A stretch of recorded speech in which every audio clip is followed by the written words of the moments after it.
My name is Roger Johnson. I like taking pictures and I love to travel. Whether it's working as a professional tour guide, a flight attendant, or on my own for fun. Across America or around the world. This is my show. Hello and welcome once again to another exciting Welcome to America Adventure Update. I am Roger Johnson. It is May 2013, and this month we get to talk about Isle Royale. Last August I got to go up there. Isle Royale, if you don't know, is the least visited or one of the least visited national parks in the national park system. What did they tell us? More people visit the Grand Canyon in a single day than visit Isle Royale over the course of a whole year. Tough to get to, you got to take a boat to get out there. I finally did it after many years of planning, and I got to go with my friend and co-worker, Ashley. And then we had two camera people, which normally it's just Rodney, but then we got another friend of ours, Jason Schumacher, a very talented filmmaker. It was kind of cool having him along because I'd be walking down the portage with a canoe or whatever, and there'd be Jason behind a tree or something. It was always a camera. You get a shot from both angles without being, stop, back it up. Before you get out to the island, we woke up super early. Because we're right on the Canadian border there, there's a time zone change. Isle Royale is in the Eastern time zone, even though it's like west of Chicago, which is in Central time zone. Yeah. It's still just the way the time zone goes, it's kind of goofy. So all of our cell phones, we set our alarms, they were all reading the time from across the time zone, and so we woke up like an hour early. But my watch stayed true. And then we get out to the boat. Going out to the island, how cool is that? That was really cool. All these, doing this, I kept going, okay, now I want to go to that one. And there's this other island over there. And now we've got to see that. And I was running back and forth like a kid in a candy store. And the big island emerges from the fog. It's like going out to Kong Island. Yes. Except instead of giant gorillas, there's wolves. I felt a little like, welcome to Jurassic Park. Exactly. But there are wolves on the island. That's one of the cool things. But one of the first things Ashley tells me when I asked her, hey, you wouldn't be interested in going to Isle Royale, would you? She said, oh, that's where they've got the wolves, right? Why were you concerned? Some children have monsters under their bed or in their closet.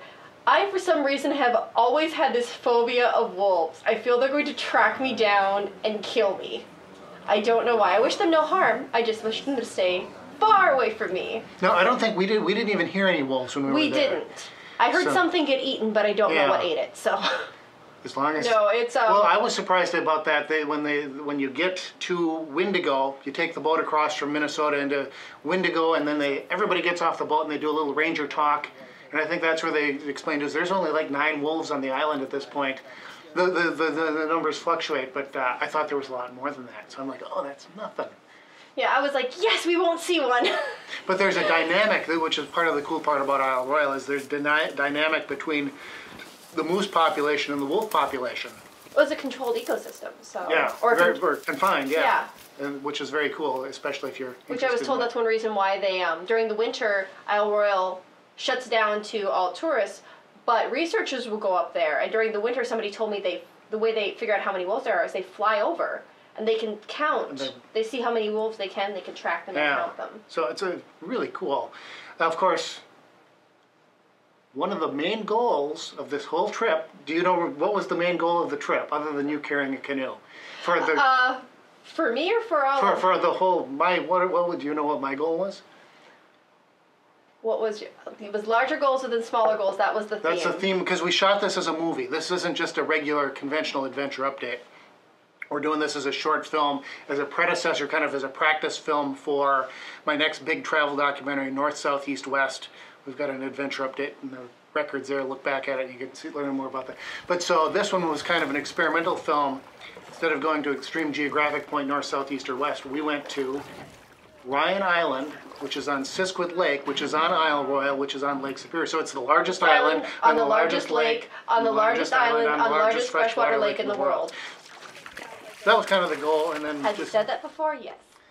I got 1 foot on the largest island and the largest lake and the largest island and the largest freshwater lake in the world, and 1 foot in the largest lake on the largest island and the largest freshwater lake in the world. I say that all the time.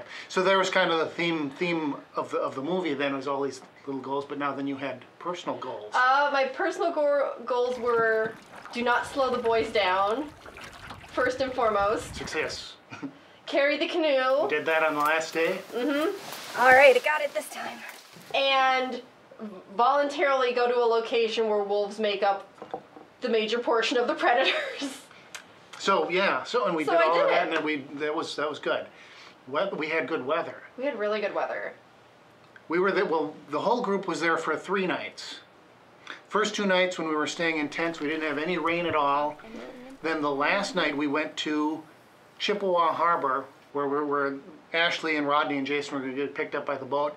There we got dumped on with rain, but they've got these I heard none of this. they've I was got- out. They've got cool little shelters that you stay in, so we had an actual roof and our tents didn't get wet. And then you guys got on the boat and headed back to Minnesota, back to Grand Portage on the Voyager 2 that we had taken out, and said goodbye to me. You headed off. And then I headed off. Now, I didn't get to experience the events of going back home on the boat. Well, the boat was actually one of my favorite parts of the whole trip, not because we were leaving.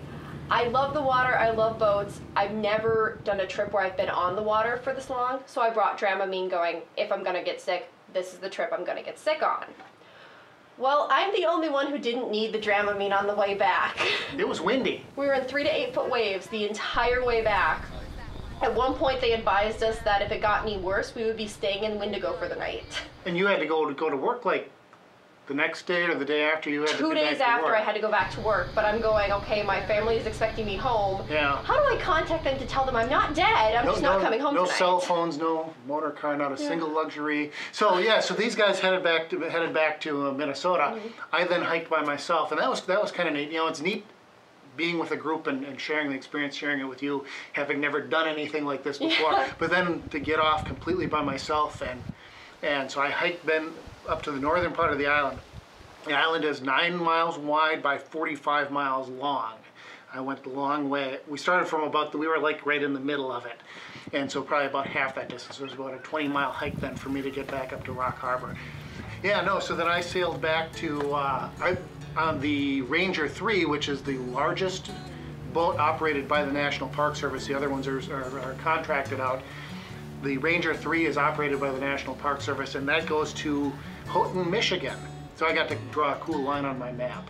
So it goes across from Minnesota out to Isle Royale and then down How across long to was Michigan. that boat ride? I don't remember how long for sure. Because I think coming back But- for us, because we go around, Yeah, you hit you a go couple down- harbors, then you go back. I think it was about 6.5 hours Yeah. on that boat for us. Might have been, so I'm going to say 8. I have no idea. All I right. don't remember. All right, well, it was great having you on the trip and then here today to come and talk about it. What a cool adventure.